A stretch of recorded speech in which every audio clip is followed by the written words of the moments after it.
భద్రాద్రి కొత్తగూడెం జిల్లా పాల్వంచ శ్రీనివాస్ నగర్ కాలనీ గుట్ట సమీపంలోని వెంకటేశ్వర స్వామి టెంపుల్ గోశాల వద్దకు గత రాత్రి కొండచిలువ వచ్చింది. అక్కడి వారు గమనించి విషయాన్ని ఫారెస్ట్ అధికారులకు చేరవేయడంతో వెంటనే స్పందించిన ఫారెస్ట్ అధికారులు కొండ సిలువను పట్టుకొని సురక్షితంగా అడవిలోకి వదిలిపెట్టడంతో స్థానికులు ఊపిరి పీల్చుకున్నారు.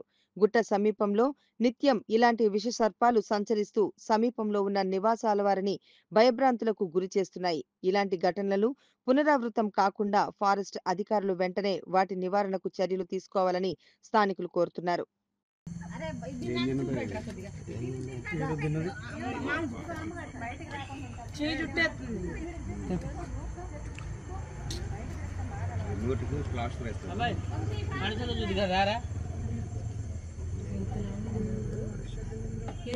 దాని కడుపులో ఏదో ఉంది